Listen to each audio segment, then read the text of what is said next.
Salve galera, beleza? Você está na Maré da História, o canal favorito do anticolonialismo, e hoje a gente vai fazer alguns comentários aqui sobre Os Condenados da Terra de Frantz Fanon, que eu estou lendo, e o lamentável episódio, né, que aconteceu no Rio de Janeiro, do ponto de vista humanitário, né, é algo lamentável e a gente pode questionar do ponto de vista estratégico. Bom, a nossa função aqui é tentar fazer uma análise de ordem sociológica, né? De ordem política e evitar, na medida do possível, sentimentalismo, moralismo, como se vê em muitas partes, né? A gente pode pegar a esquerda em algumas instâncias apelando para um senso estreitamente moral, o que não é, no meu ponto de vista, algo a ser negado, porque do ponto de vista moral, o que aconteceu ali, do ponto de vista humano, humanitário, é algo deplorável e lamentável. E por outro lado, a direita, alguns setores mais conservadores e agressivos, vamos dizer assim, emanando uma vontade de morte, de destruição, né? Então a gente vai tentar aqui fazer uma análise com fundamento na obra do Fanon, né? Antes de qualquer coisa, deixa seu like, seu comentário, se inscreve no canal, porque esse é o pagamento vital que você faz aqui pro YouTube, beleza? Cara, eu vou fazer esse vídeo com bastante calma, porque é um vídeo que trata de um assunto bem delicado, assim, né? E a internet pode acontecer de tudo, então pode aparecer de todo tipo de situação aqui. E a gente pretende apresentar um diagnóstico com base no pensamento do Fanon. E se esse diagnóstico não agradar você ou te ofender de alguma forma, eu espero que você tenha ponderação e entender que é só um diagnóstico, né? Uma tentativa de compreensão desta realidade, à luz da obra de Fanon.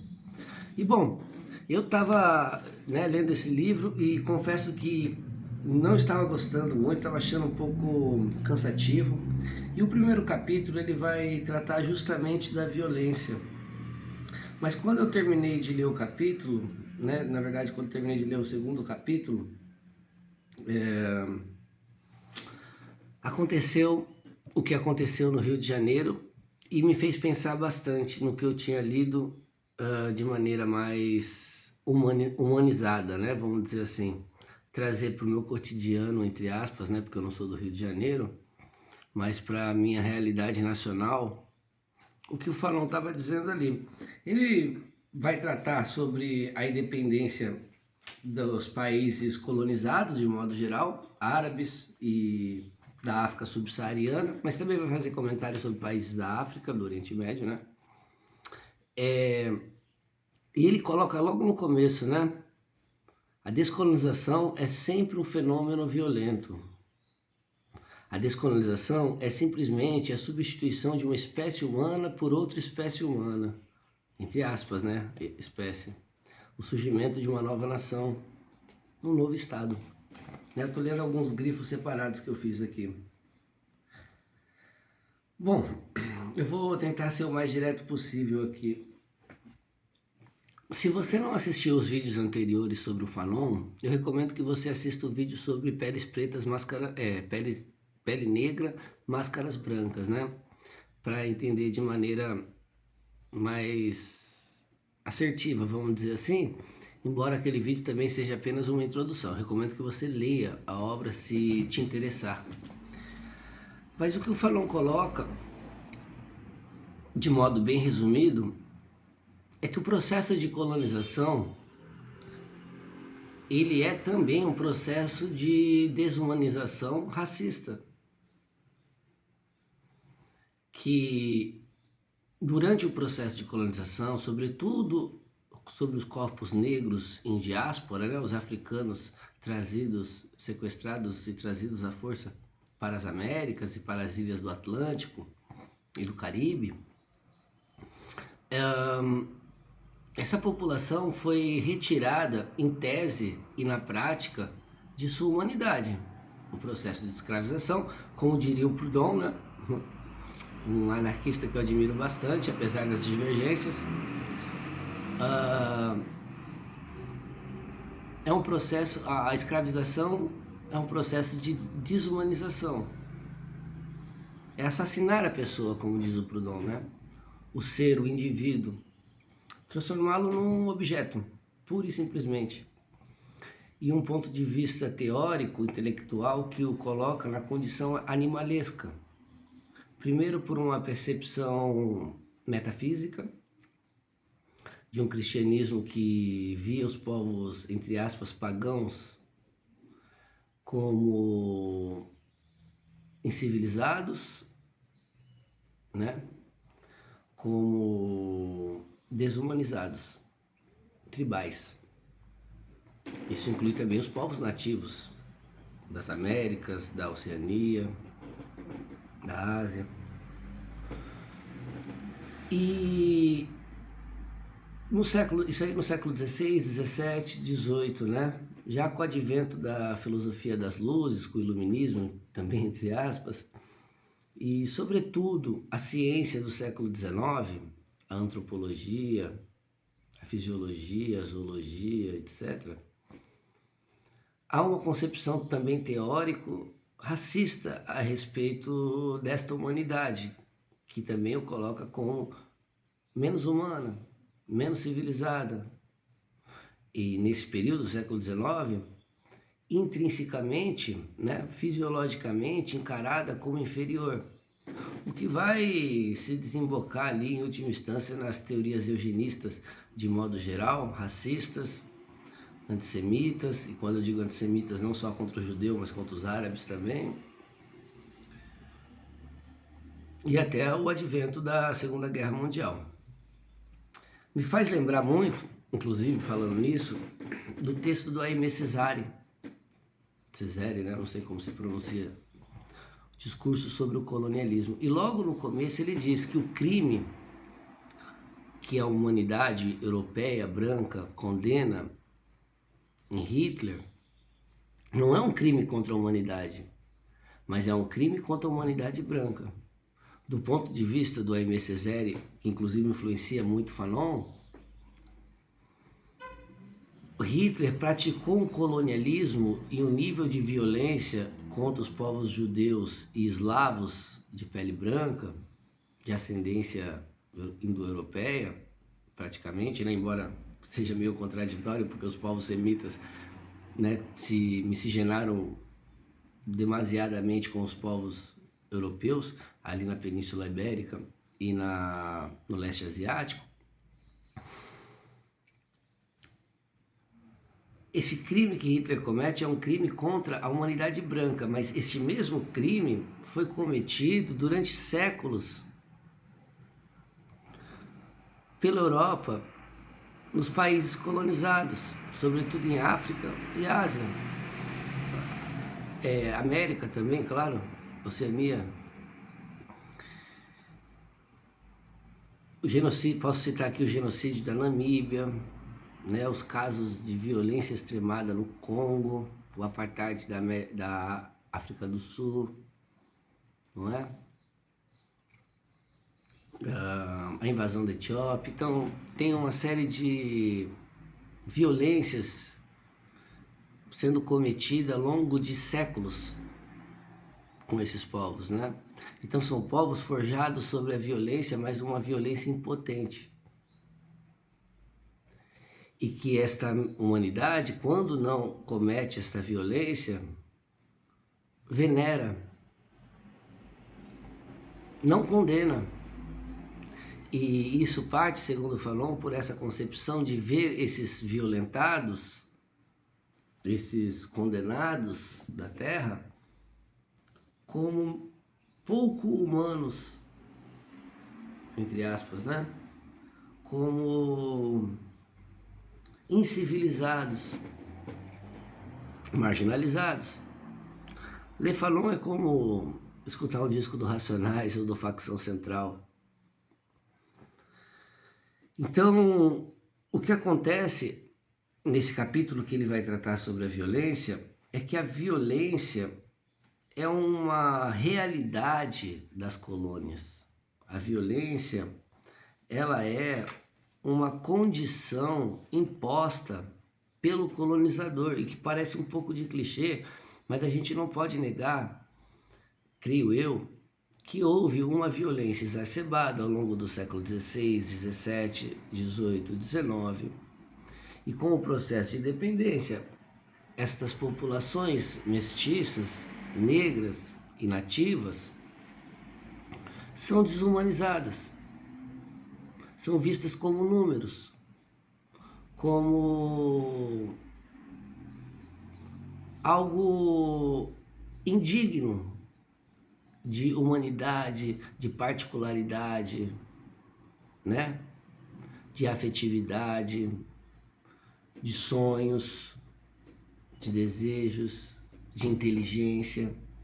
Então, quando aparecem esses casos de violência, são números.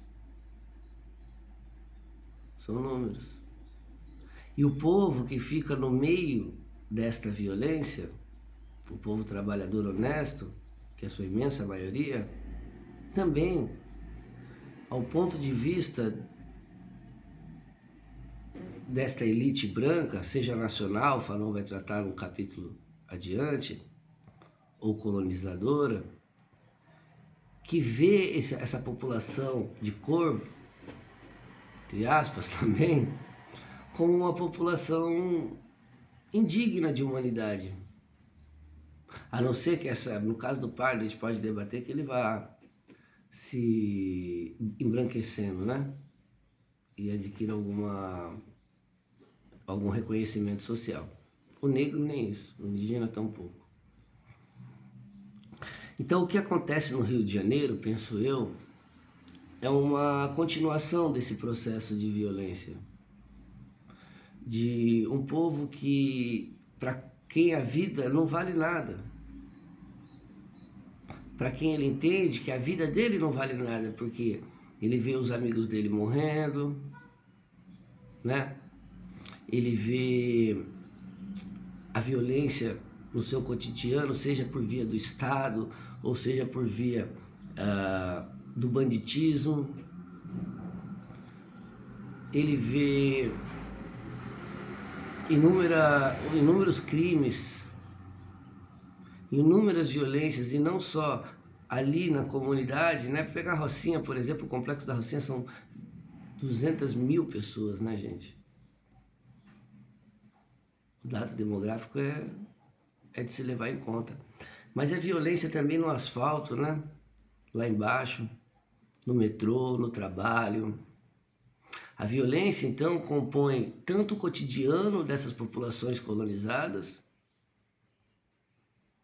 quanto o histórico, a formação. Vamos lembrar aqui o artigo, inclusive, da Beatriz Nascimento, sobre Canudos, né? A conotação direta que ela coloca, apesar das rupturas entre os quilombos e movimentos como Canudos e a favelização do Rio de Janeiro. Um povo que vem carregado de violência, que vem carregado, no caso de Canudos, da onde vem a palavra favela, né? Inclusive, de favo, o morro onde se plantava favo, né? De uma população que vem de uma experiência, aí sim, literal, de genocídio, de extermínio, de guerra. Crianças, adolescentes. E então a violência se torna cotidiana, e como ele entende que a vida dele não vale nada, porque assim se aparenta no seu cotidiano, a vida dos seus semelhantes, a vida em geral passa a não valer nada. E a violência se torna patológica. Entende? E isso é muito triste. Porque se você pegar 200 mil pessoas só no Complexo da Rocinha, é necessário uma pequena parcela para que se torne níveis de calamidade e anemia anomia social. Entende? Então é uma guerra e aonde a população, na sua maioria negra e parda, das periferias, o trabalhador, fica à mercê dessa violência, se tornando candidatos, porque é isso que basicamente falam disso, aquele que está à mercê da violência é um ótimo candidato a participar dessa violência, quando ela o atinge diretamente, por acaso, por coincidência, por fatalidade ou por orquestramento, entende? Então, Fanon, acho que é muito importante para a gente entender a questão da violência no terceiro mundo, de modo geral, e da contra-violência, de como isso se instala na subjetividade dos povos colonizados. Eu acho que é um exercício muito importante, inclusive não só, ele tem um capítulo aqui, como que depois do processo de descolonização se mantém essa violência por meio de elites, e no caso do Brasil uma elite em sua maioria branca, né? Então eu acho muito interessante a gente pensar em termos fanonianos para entender esta dimensão. E aqui eu nem quero entrar tanto, né? Apenas um comentário final sobre a eficácia disso, né? A gente viu há pouco tempo a operação da Polícia Federal contra as bets, dos influencers, que já estão em boa parte fora da periferia, vivendo em mansões e condomínios de luxo, em postos de gasolina, sem dar um tiro e dando um prejuízo muito maior do que o atual. A gente, né, pode entrar em detalhes sobre a operação, que eu não vou fazer aqui, né, a violência que existe entre facções. Eu não estou aqui para defender nenhum tipo de violência no sentido estreito, como um ato de sadismo. Então que o Comando Vermelho e o Terceiro Comando estão em conflitos ali e que, pelas notícias, né, teve uma senhora que foi sequestrada e acabou ceifada a sua vida, outro trabalhador, e aí essa operação foi, entre outras coisas, consequência desses conflitos faccionados, né? O que entra com mais violência nesse processo.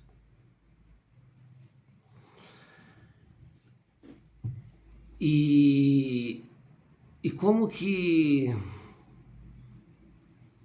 essas operações da Polícia Federal não envolveram diretamente o confronto armado e mesmo assim atingiram diretamente as facções. E já esta operação é uma operação incisiva e de confronto bélico direto a níveis internacionais, de guerra internacional, né?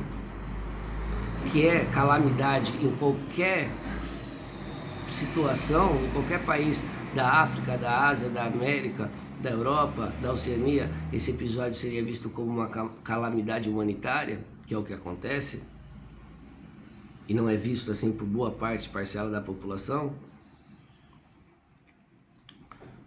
com endereços, experiências e rendas semelhantes, inclusive, aliás, né? E que esse negócio que é o crime organizado, numa população vulnerável de 200 mil pessoas, é uma empresa que começa ali, mas vai para os postos de gasolina, vai para a Bolsa de Valores, né? Ali na Faria Lima. Então, há uma mutualidade, o crime ele se espalha por toda a sociedade, né? E esta operação de confronto direto, que até agora são 64 mortos, que a gente não sabe a procedência, se são realmente inocentes ou culpados ou o que seja, ela se normaliza e acredito que seja ineficaz do ponto de vista estratégico, logístico para o crime, aonde o dinheiro não está ali, né, na periferia.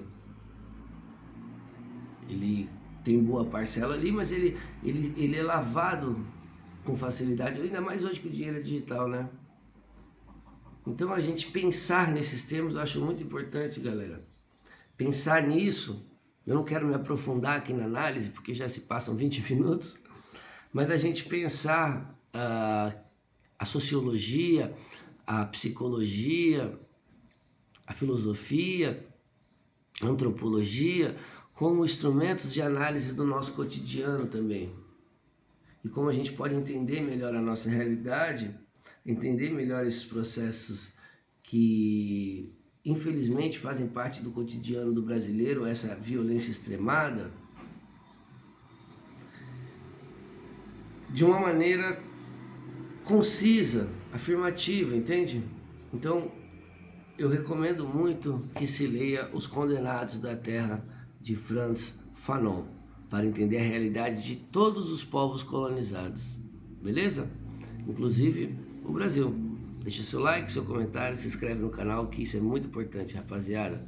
Valeu, tamo junto.